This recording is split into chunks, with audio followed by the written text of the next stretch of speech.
Order! Order! You are an incorrigible delinquent at times. Behave yourself, man!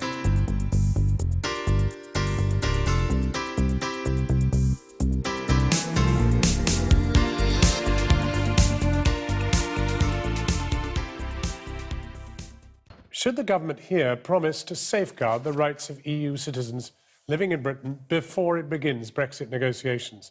Until now, ministers have avoided giving such a commitment until they can be sure of reciprocal arrangements for Britons living elsewhere in the EU. But a new report says that up to 3 million Europeans already living here should be given automatic right to stay. Our correspondent Andy Davis has been meeting some of those in South Wales who feel they are stuck in limbo. In Cardiff's Millennium Centre this afternoon, the national dance company Wales quietly rehearses a new creation. Release. Half of their dancers, like Angela from Catalonia, are originally from outside the UK, from France, Holland, Portugal and Italy.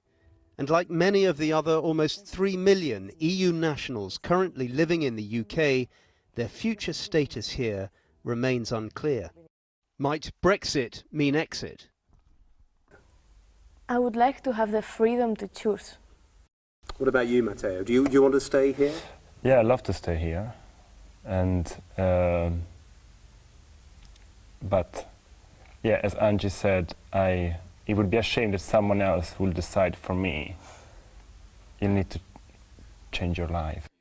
Today, campaigners tried to deliver a letter to Downing Street, calling upon the Prime Minister to guarantee the existing rights of all EU nationals currently in Britain. Just as the think tank British Future published their report, overseen by a former Leave advocate, calling for the same. People have a right to expect to manage and plan their lives ahead. So the sooner we can agree with this with our European colleagues, the better. And I think it'd be a good way of opening the negotiations for our Prime Minister to make an offer to the rest of the European countries and say, this is what we're doing with EU citizens here, and I trust that you will do the same for UK citizens in your country. They also look, in this report, at the question of when such guarantees should end. In other words, what should be the cut-off point after which any EU national coming into the UK would have to encounter a different set of rules regarding residency status. Their proposal, the moment Article 50 is triggered and the exit negotiations begin. A few miles from Cardiff, in Caerphilly, where the Brexit vote was strong, most, but not all, agreed that those EU citizens who've already moved here should be allowed to stay. They come here, they work here, they work here, they brought their children here. Why shouldn't they stay? No, they shouldn't. I think it's absolutely appalling because none of us got jobs over here and the government are letting them in as much as they want to.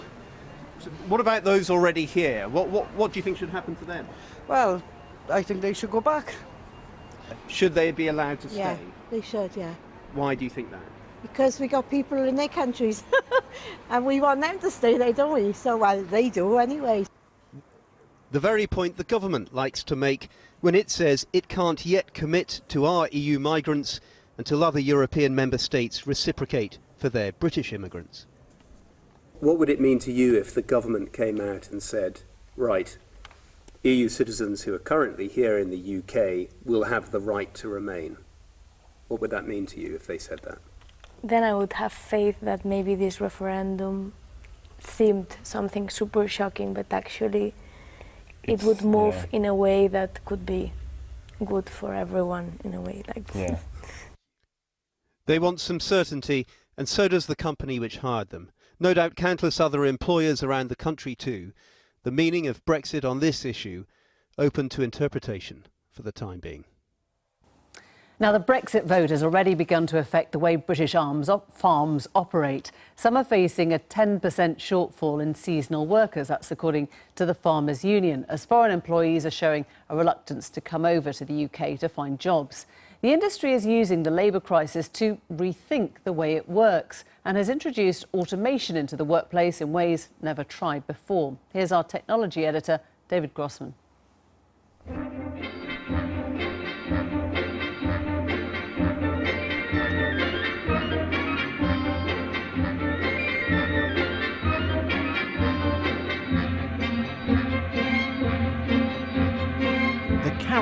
business is all about incentives.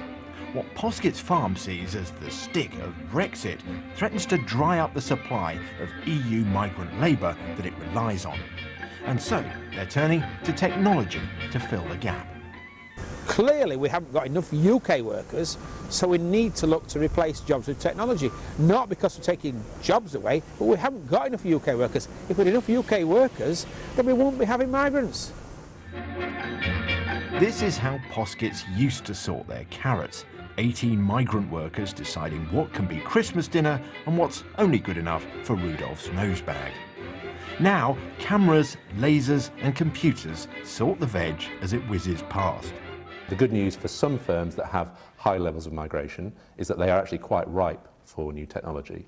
So yes, it's going to cost some money, it needs some upfront investment, but whether it's agriculture, bits of manufacturing, already you can see that those sectors are ready for new forms of technology, new forms of robots, if you like, that will boost their productivity.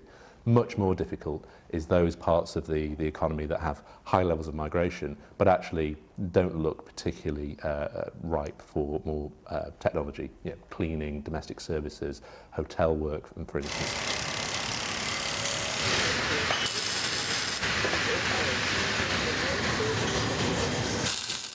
And that's great news for places like this. Garford's, which exports farm machinery all over the world, has never been busier than it has since the Brexit vote. The images from the camera are being analysed on the onboard computer. Again, this is technology that's only just ripe, using cameras and computers to do what only humans were capable of only a couple of years ago. In this case, identifying and removing weeds in rows of young crops. A typical small 4-row model of the in-row weeder would do the same amount of work as a typical gang of, say, 30 manual labourers. And although not cheap, a machine doesn't need a visa or work permit. It just sits in the shed until you need it. Well, we seem to be sitting in a nice place where the market is coming to us. There's been a trend, in any case, over the last few years to go more and more into more technology on farms, using this sort of equipment, and I think it's simply focusing the mind and accelerating that process, because there may well be no other alternative. It's not just agriculture that's looking at automation to get round a post-Brexit labour shortage. The international president of UPS, the parcel delivery firm, says they'll now invest more in robots in the UK than they'd previously planned. But some politicians and employers are pressing for a return to something like the seasonal agricultural workers scheme to allow temporary workers in post-Brexit. I think there is a lot of interest in sector-based schemes, but I think there is a problem. I think they worked pretty well in agriculture because there you had a large requirement for labour at a particular point in time. Elsewhere, you need flexibility in labour, but it's spread throughout the year. So I think the idea of having a group of workers over for a couple of months is not going to work for sectors like food processing and hospitality. It's going to have to be all year round. The British economy is clearly heading for big changes because of Brexit. However, some economists believe that automating away our addiction to cheap EU labour could not only help us survive this change, but thrive on the other side. Anything that can encourage firms to think more about investing both in new technology but also in the skills of their existing workforce has to be a good thing.